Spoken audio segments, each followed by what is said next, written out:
జ్ఞానులతో సహవాసం చేసేవాడు జ్ఞానిగా ఎంచబడతాడట. ఏమని రాస్తుంది? నాతో కలిసి చెప్పండి. జ్ఞానుల సహవాసము చేయువాడు జ్ఞానము గలవాడగును.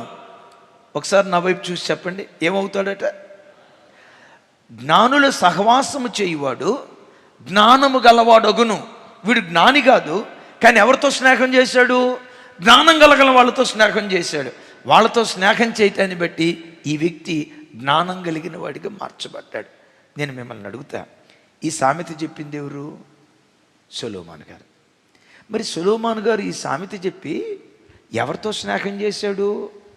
ఫరో స్త్రీలతో, మోయాబు స్త్రీలతో, అమ్మోనీయుల స్త్రీలతో, వాళ్ళతో స్నేహం చేసి చివరికి దైవము కాని వాటిని, నిర్దేవులను ఆరాధించే ఆలయాలను తన చేతులారా కట్టాడు.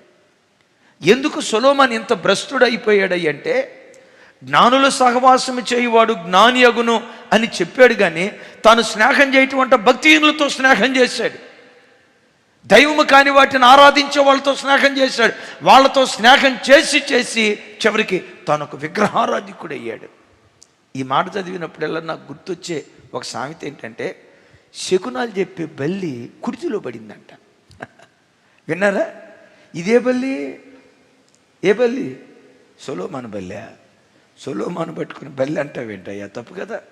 సరే, మా వాడు అన్నాడు, శకునాలు చెప్పే బల్లి. ఏమని శకునం చెప్పాడు? ఒరి నాయనా, జ్ఞానులతో స్నేహం చేయండి, మూర్ఖులతో స్నేహం చేయకండి. భక్తి కలిగిన వాళ్ళతో స్నేహం చేయండి, భక్తిహీనులతో స్నేహం చేయకండి. నిజదేవుడిని ఆరాధించే వాళ్ళతో స్నేహం చేయండి, నిర్దేవులను ఆరాధించే వాళ్ళతో స్నేహం చేయొద్దు అని అందరికీ శకునాలు చెప్పి ఈ బల్లి ఎక్కడ పడిందట? ఒకసారి చెప్పాలి. ఎక్కడ పడిందట? కుర్చీలో పడిపోయింది. నువ్వు భక్తిహీనులతో స్నేహం చేస్తే జాగ్రత్త, వాళ్ళు నీ హృదయాన్ని తిప్పుతారు. లోకస్తులతో స్నేహం చేస్తే జాగ్రత్త, వాళ్ళు నీ హృదయాన్ని తిప్పుతారు.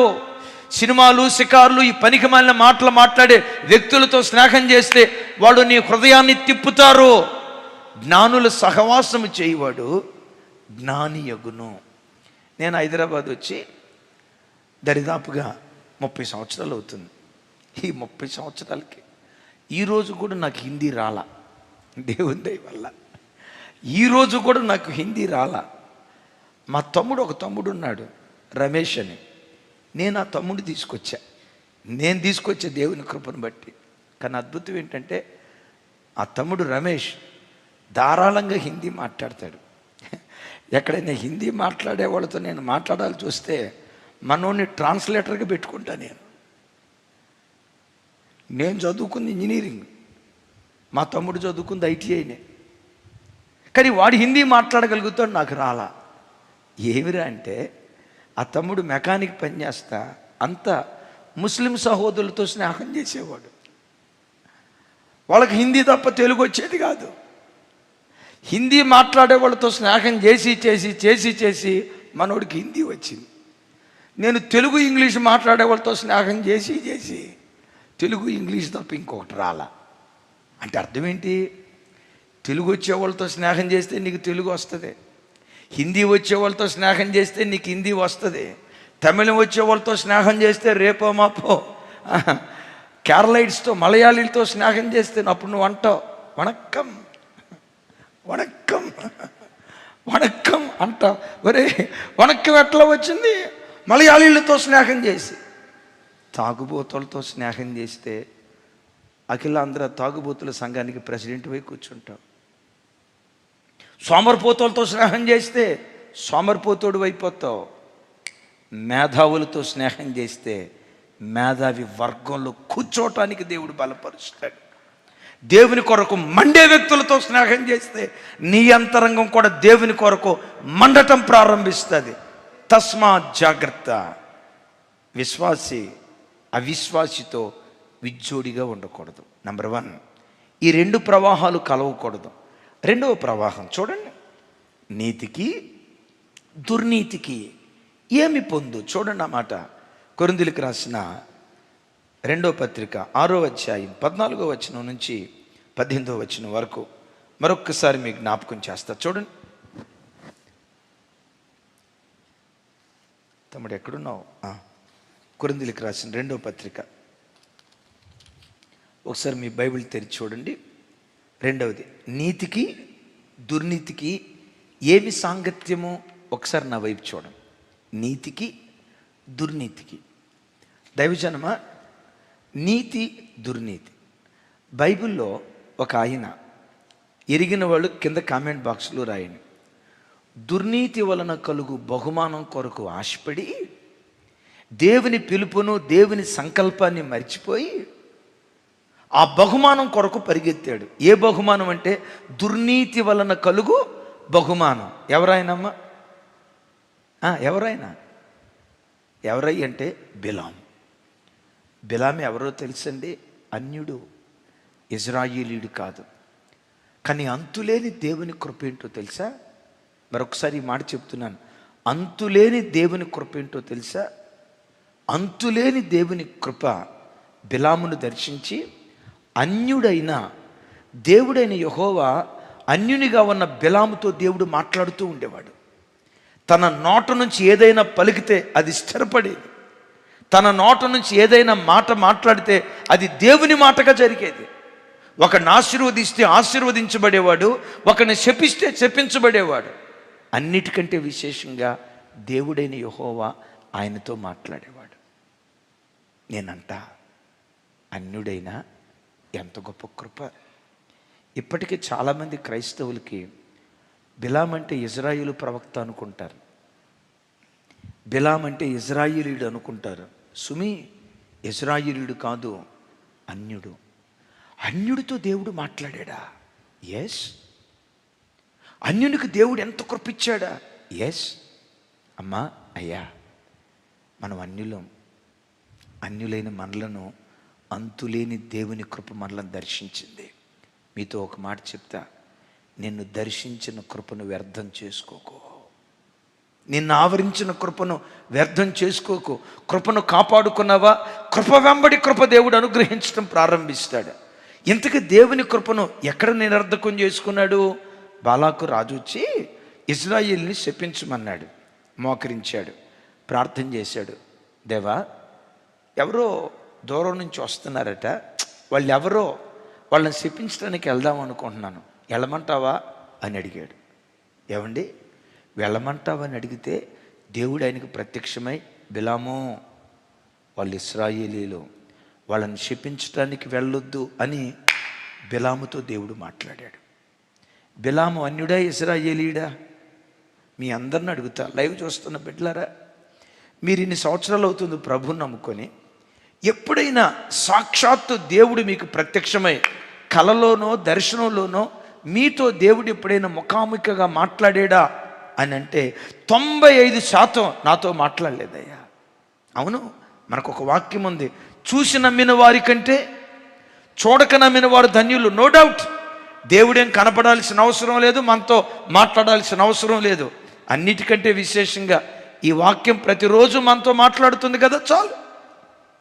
అయితే నేనంట, దేవుడు ఆయనకి ప్రత్యక్షమై మాట్లాడుతూ వచ్చాడంటే ఎంత గొప్ప కృప, ఎంత గొప్ప భాగ్యం.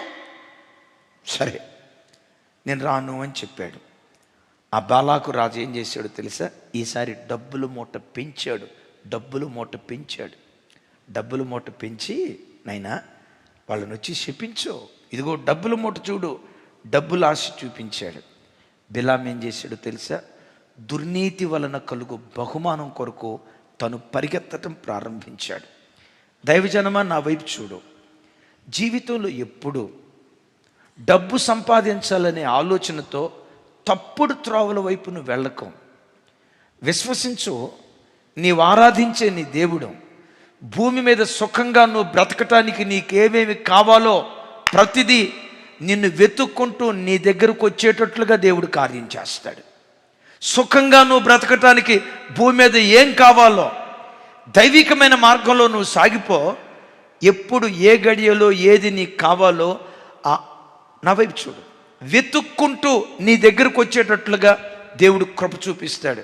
ఎవడో ఒక పనికిమాలినోడు చెప్తాడు, వరి పిచ్చోళ్ళారా, నువ్వు ఆన్లైన్ బెట్టింగ్ ఆడితే ఈరోజు 1,00,000 పెడితే రేపు 10 లక్షలు వస్తుంది.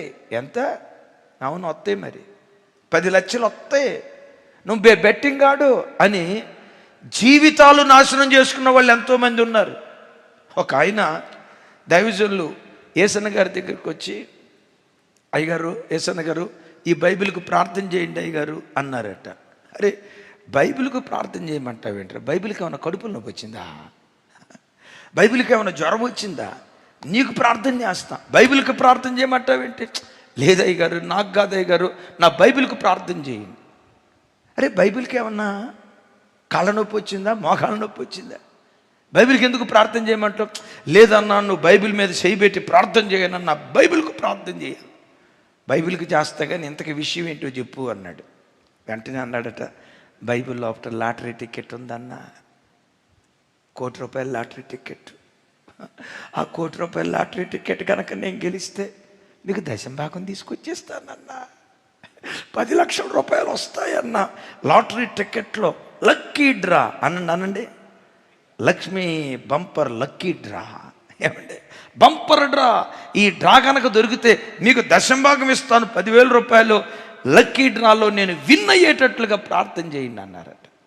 అప్పుడు అన్నాడట, ఈ దేవుడు రారాజు, రాజమార్గంలో నిన్ను ఆశీర్వదిస్తాడు కానీ దొడ్డి మార్గంలో నిన్ను ఆశీర్వదించడు, తప్పుడు త్రోవలకు నిన్ను ఆశీర్వదించడం.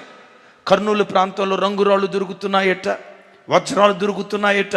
ఒక వజ్రం కనుక దొరికితే మన స్టారా ఎడు తిరిగితాయా, మన స్టార్ తిరక్కపోతుందా అని ఒక గవర్నమెంట్ ఎంప్లాయ్ ఉద్యోగానికి 1 నెల రోజులు సెలవు పెట్టి నల్లమల్ల అడవుల్లో నాకు వజ్రాలు దొరుకుతాయి అని వెతకటానికి పోయాడు. ఒక్కడిగా ఎందుకు పోయాడు తెలుసా? ఒకవేళ వజ్రం కనుక దొరికితే పక్కెంటుండేవాడు నాకు వాటా కావాలంటాడేమో, ఎక్కడ వాటా పోద్దోనని ఒక్కడే అడవిలోకి ఒంటరిగా వెళ్ళాడు. తిరిగాడు, దాహం అయిపోతుంది, త్రాగటానికి నీళ్లు లేవు. 2 రోజుల పాటు అడవిలో ఎటు వెళ్తున్నానో తెలియక తిరిగి దాహంతో ఆ మాట నేను అనలేను, భయంకరమైన మరణాన్ని పొందుకున్నాడు, చచ్చిపోయాడు. వినారు ఈ మాట? యేసు ప్రభు వారు అంటారు, ఒక్క దాసుడు 2 యజమానులకు దాసుడుగా ఉండడం. ఏంటా 2 యజమానులు? చూడండి ఒకసారి ఆ మాట. మత్తయి సువార్త 6వ అధ్యాయం 24వ వచనం. నాతో కలిసి చెప్పండి. ఎవడును 2 యజమానులకు దాసుడుగా ఉండనేరడు. అతడు ఒకరిని ద్వేషించి ఒకరిని ప్రేమించును, లేదా ఒకని పక్షముగా నుండి ఒకరిని తృణీకరించును. చివరి మాట నాతో కలిసి చెప్పండి. మీరు దేవునికిని సిరికిని దాసులుగా నుండనేరరు. అంటే దాసుడు అయితే దేవునికన్నా దాసుడు కావాలి, లేని పక్షాన ధనానికైనా దాసుడు కావాలి. నా వైపు చూడండి. ధనము, దేవుడు, ఈ 2 ప్రవాహాల మధ్యలో చిక్కుకున్నావా వడబ్రద్దలైపోద్ది. అయ్యా, అమ్మా, నా వైపు చూడండి. దేవుని బిడ్డలుగా మీరు ఎప్పుడు డబ్బు కోసం చింతించకండి. నేను అప్పుడప్పుడు చెప్తా కదా, ఒకప్పుడు మనుషుని గుండె lub dub lub dub lub dub lub dub అనేదట. ఇప్పుడు మనుషుని గుండె డబ్బు డబ్బు డబ్బు డబ్బు డబ్బు డబ్బు, కూర్చున్న డబ్బు డబ్బు డబ్బు డబ్బు డబ్బు డబ్బు డబ్బు డబ్బు డబ్బే. ప్రభు చిత్తమైతే వచ్చే ఆదివారం 2nd సెషన్లో కొందరి గుండె లబ్డబ్ అని కొట్టుకుంటుందంట, ఇంకొందరి గుండె డబ్బు అని కొట్టుకుంటుందంట. ఇంతకీ క్రీస్తు గుండె ఏమని కొట్టుకుంటుంది? వచ్చే ఆదివారం 2nd సెషన్లో చెప్తా, వినండి. యేసయ్య పిల్లలుగా మనం ఎప్పుడు కూడా డబ్బు కోసం పరిగెత్తొద్దు. విశ్వసించు, డబ్బే నీ వెంట పరిగెత్తేటట్లుగా దేవుడు కార్యం చేస్తాడు. భక్తుడైన దావీదు గారు అంటాడు, నా బ్రతుకు దినములన్నిట కృపాక్షేమములు నా వెంట వస్తాయి, వాటి వెంట నేను పరిగెత్తట్లా. కృపమ్మ ఆగమ్మ, క్షేమం అక్క ఆగయ్యా, నాకు కావాలి మీరని వాటి వెనక ఈయన పడలా, అవే ఈయన వెంటబడేటట్లుగా దేవుడు కృప చూపించాడు. డబ్బు దేవుడు 2 కలిసి బ్రతకలేవు. దేవుడు అనే ప్రపంచంలో బ్రతుకు ఎప్పుడు ఏది కావాలో క్రీస్తు యేసు మహిమైశ్వర్యంలో నీ ప్రతి అవసరత దేవుడు తీర్చునుగాక. మూడవది, మన విశ్వాసం వాడు ఎక్కడ బ్రద్దలవుతుందంటే, ఒకటి విశ్వాసి, అవిశ్వాసి ఈ రెండు ప్రవాహాలు కలిస్తే, ఒకటి నీతి, రెండు దుర్నీతి, ఈ రెండు ప్రవాహాలు కలిస్తే విశ్వాసం వాడు బ్రద్దలవుతుంది. మూడవది ఏమంటాడు తెలుసా? వెలుగు చీకటి. అనండి ఒకసారి. క్రైస్తవ జన్మ మనం ఎవరిమి? పౌలు గారు అంటాడు, పూర్వము చీకటి అయి ఉన్నాం, ఇప్పుడైతే చీకటిలో నుండి ఆశ్చర్యకరమైన వెలుగులోనికి దేవుడు మనల్ని తీసుకొచ్చాడు. ఇప్పుడు మనం ఎవరిమి? ఇప్పుడు వెలుగై ఉన్నాం. వెలుగై ఉన్న మనం వెలుగు సంబంధమైన వాటితో స్నేహం చేయాలి, కానీ చీకటి సంబంధమైన వాటితో స్నేహం చేయకూడదు. దీని గురించే యోహాను భక్తుడు మాట్లాడుతూ ఇలా అంటాడు. మొదటి యోహాను పత్రిక 1వ అధ్యాయం 5వ వచనం నుంచి 7వ వచనం వరకు నాతో కలిసి, మేము ఆయన వలన విని మీకు ప్రకటించు వర్తమానమేమనగా, నాతో కలిసి, దేవుడు వెలుగై ఉన్నాడు, ఆయన యందు చీకటి ఎంత మాత్రమునూ లేదు, ఆయనతో కూడా సహవాసము గలవారమని చెప్పుకొని చీకటిలో నడిచిన యెడల మనం అబద్ధమాడుచు సత్యమును జరిగింపుకుందుము. అయితే ఆయన వెలుగులోనున్న ప్రకారము మనము వెలుగులో నడిచిన యెడల మనము అన్యోన్య సహవాసము గలవారమై ఉందుము. యేసయ్యకు మహిమ కలుగును గాక. ఈ మాట అలా ప్రక్కన పెడదాం. ఒకప్పుడు మనం ఏమై ఉన్నాం? చీకటి అయి ఉన్నాం. ఇప్పుడేమై ఉన్నాం? వెలుగై ఉన్నాం. ఆశ్చర్యకరమైన వెలుగులోనికి చీకట్లో నుంచి దేవుడు మనల్ని తప్పించాడు. వెలుగై ఉన్న దేవునితో మనకు అన్యోన్య సంబంధం ఉండాలి. విన్నారు ఈ మాట? అన్యోన్య సంబంధం అంటే ఏంటి? మింగిలైపోవాలి. నీవు నీ దేవుడు ప్రతి క్షణం కలిసి బ్రతకాలి, కలిసి బ్రతకాలి. ఏమండి, కొన్నిసార్లు అంటారు కదా, అబ్బా ఆ భార్యాభర్తల దాంపత్యం అన్యోన్య దాంపత్యం అంటారు. ఒకసారి నా వైపు చూడండి. ఏ దాంపత్యం? అన్యోన్య దాంపత్యం అంటే ఏంటి? కసుపుసులాడేదా? ముఖం ఎంత లవ్ పెట్టేదా? పాము ముంగిసల్లాగా ఉండేదా? అన్యోన్య దాంపత్యం అని దేన్ని అంటారు? మీకు అర్థమైంది కదా? మీకు తెలుసా? నువ్వు వెలుగు సంబంధిగా బ్రతికితే దేవునితో నీవు అన్యోన్య బంధం కలిగిన వాడిగా బ్రతకటానికి దేవుడు కృప చూపిస్తాడు. ఆమేన్. యేసయ్యతో మన బంధం ఎలా ఉండాలి? అన్యోన్య సంబంధం ఉండాలి. ఆ అన్యోన్య సంబంధం యేసయ్యతో మనకు ఉండాలంటే ఆయన వెలుగు. మనం ఏ సంబంధులుగా బ్రతకాలి? వెలుగు సంబంధులుగా బ్రతకాలి. ఆయన గూర్చి రాసి ఉంటుంది, ఆయన యందు చీకటి ఎంత మాత్రము లేదు. ఆయనలో వెతికిన చీకటి ఇంత కూడా లేదు గనుక ఆ వెలుగైన దేవునితో మనకు స్నేహం ఉండాలంటే మనలో కూడా చీకటి ఎంత మాత్రం కూడా ఉండకూడదు. కొంచెం చీకటి ఉందా, దేవునితో సంబంధం తెగిపోతుంది. నా మాట మీకు అర్థమవుతుందా? చిన్న చీకటి నీ హృదయాన్ని ఆవరించిందా, దేవునితో ఉన్న కనెక్షన్ తెగిపోతుంది. చిన్న బలహీనత, చిన్న బుద్ధిహీనత, చిన్న అవిధేయత, చిన్న ఆటంకం, ఒక చిన్న బుద్ధిహీనతకు నువ్వు చోటిస్తే, ఒక మాట అంట, ఆదివారం చక్కగా మందిరానికి వస్తావు, ప్రైజ్ గాడ్, వాక్యం బాగా చదువుతావు, ప్రైజ్ గాడ్, కన్నీరు గారుస్తావు, ప్రార్థన చేస్తావు, ప్రైజ్ గాడ్, రాబడిలో నమ్మకంగా దర్శన భాగం ఇస్తావు, ప్రైజ్ గాడ్. అయితే ఒక మాట అంట, ఎవరో ఒక అమ్మాయిని గూర్చి హృదయంలో తప్పుడు ఆలోచన ఉంది, ఎవరో ఒక అబ్బాయిని గూర్చి హృదయంలో ఒక తప్పుడు ఆలోచన ఉంది. మిమ్మల్ని అడుగుతా, హృదయంలో ఆ కొంచెం చీకటి పెట్టుకొని దేవుని ఎదుట సంతోషంగా నువ్వు ప్రార్థన చేయగలవా? దేవుని వాక్యాన్ని హృదయమారా నువ్వు ధ్యానించగలవా? దేవుని సేవించేటప్పుడు పూర్ణ హృదయంతో నువ్వు దేవుని సేవించగలవా? కొంచెం చీకటి నీలోకి వస్తే తెలియకుండానే దేవునితో ఉన్న బంధం మెల్లగా తెగిపోవటం ప్రారంభిస్తుంది. ఎందుకు తెగిపోవటం ప్రారంభిస్తుందో తెలుసా? ఆయనలో చీకటి ఏమాత్రమూ లేదు గనుక. వెలుగు సంబంధులే దేవునితో స్నేహం చేయగలుగుతారు. కొంచెం వెలుగు, కొంచెం చీకటి, ఈ రెండు కలిసాయా విశ్వాసం బ్రద్దలైపోతుంది. దీని గురించే మీరు అనొచ్చు, అన్న చీకటి చీకటి అంటున్నారు, అసలు చీకటి కార్యాలు ఎట్లా ఉంటాయి చూడండి. ఆ మాట రోమీలకు రాసిన పత్రిక, పౌలు గారు రోమీలకు రాసిన పత్రిక 13వ అధ్యాయం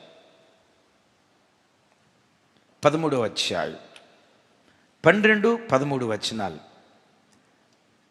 నాతో కలిసి. రాత్రి చాలా గడిచి పగలు సమీపంగా ఉన్నది గనుక మనము అంధకార క్రియలను విసర్జించి. ఏ క్రియలు? అంధకారం అంటే ఏంటి? చీకటి సంబంధమైన క్రియలు విసర్జించి తేజో సంబంధమైన యుద్ధోపకరణములు ధరించుకుందుము. రైట్. ఏంటి అంధకార సంబంధమైన క్రియలు, చీకటి సంబంధమైన క్రియలు అంటాడు? నంబర్ 1 అల్లరితో కూడిన ఆటపాటలైన, 2 మత్తైన, 3 కామ విలాపమైన, 4 పోకిరి చేష్టలైన, 5 కలహమైన, 6 మత్సరమైన లేకుండా పగటి యందు నడుచుకొనినట్లు మర్యాదగా నడుచుకుందుము. ఆమేన్. ఈ 6టిని చీకటి సంబంధమైన కార్యాలతో పోలుస్తాడు. ఏంటి? 1 అల్లరితో కూడిన ఆటపాటలు. ఏంటి అల్లరితో కూడిన ఆటపాటలు? జబర్దస్త్ షోలు ఉన్నాయే, అల్లరితో కూడుకున్న ఆటపాటలు. నవ్వులు పువ్వులు ఉన్నాయే, అల్లరితో కూడిన ఆటపాటలు. కితకితలు. ఏంటది? కితకితలేనా? ఈ కార్యక్రమాలన్నీ అల్లరితో కూడుకున్న ఆటపాటలు. అల్లరితో కూడుకున్న ఆటపాటలు. ఇవి చీకటి సంబంధమైన క్రియలు. ఒకవేళ మీరు అనుకోవచ్చు, అది చూస్తే తప్పేంటి? ఒకసారి చూసి చూడు, ఆ తర్వాత దేవునితో ఉన్న నీ కనెక్షన్ తెగిపోతుంది. దేవునితో నీకుండే సంబంధం తెగిపోతుంది. ఒకడు దేవునితో అన్యోన్య సహవాసం కలిగి బ్రతకాలంటే ఆయనలో చీకటి ఎంత మాత్రం లేదు గనుక చీకటి సంబంధమైనవేవి నీ దగ్గరికి రాకూడదు. 1 అల్లరితో కూడిన ఆటపాటలు, 2వది మత్తైన. అనండి. మత్తు అంటే 2 రకాల మత్తులు ఉంటాయి. 2 రకాలు అనే కంటే కూడా 3 రకాలు అని చెప్తే ఉంటుంది, బాగుంటుంది. ఒక మత్తేమో సొక్కేసుకోవటం వలన వచ్చిన మత్తు. 2వ మత్తేమో ఫుల్ బ్యాటింగ్ చేయటం వలన వచ్చే మత్తు. 3వ మత్తు ఉంటుంది, ఇవి 2 లేకపోయినా తూగుతూనే ఉంటాడు వాడు. చూసి, రే తాగేవా? నేను ఎవరిని? నేను యేసు ప్రభు పెట్టినయ్యా. తాగేవా? తాగుబోతుడు కూడా రారా? వింటున్నారా? తాగుబోతుడు కూడా ఆ రేంజ్లో తోగడు, తూగుతూ ఉంటాడు. ఇది చీకటి క్రియ. విన్నారా? నిద్రపోవటం చీకటి క్రియ కాదు, ఎప్పుడు మత్తు. అలాగే లో బీపీ ఉందా? ఫుల్ ఉంది బీపీ. షుగర్ ఏమైనా ఉందా? లేదు. ఒంట్లో బ్లడ్ ఏమైనా తక్కువ ఉందా? బ్లడ్ టెస్ట్కి వెళ్తే 15. కానీ ఎప్పుడు చూసినా చూడండి, ఒకడేమో మత్తుగా ఉంటాడు, తాగి మత్తుగా ఉంటాడు. ఇంకొకడు ఫుల్గా తిని ఏ రేంజ్లో తిన్నాడు? ఇక్కడ దాకా తిని అరగలేదని అటు ఇటు తిరుగుతూ ఉంటే, మీలాంటి కొంచెం సైన్స్ తెలిసిన మెడిసిన్ తెలిసిన ఆయన అన్నాడట, బెదరు అరగలేదని అంత ఇబ్బంది పడతా అటు ఇటు తిరిగే కంటే ఓ చిన్న డైజిన్ ట్యాబ్లెట్ వేసుకోవద్దు కదా, ఓ చిన్న డైజిన్ ట్యాబ్లెట్ వేసుకోవచ్చు కదా, అరిగిపోద్దంటే మా వాడు అన్నాడట, ట్యాబ్లెట్ వేసుకునే ఖాళీయే కనుకుంటే ఇంకొక మొక్క దించకపోదునా నేను? తమ్ముడా, ఆ ట్యాబ్లెట్ కట్టే ఖాళీయే కనుకుంటే ఇంకొక మొక్క దించకపోదునా? కొంతమంది భోజనం చూడండి, ప్లేటు చూస్తే సియోను కొండ, సియోను కొండ, సినాయి పర్వతం, కర్మేలు పర్వతాన్ని దాటుతుంది రాసి రాసి.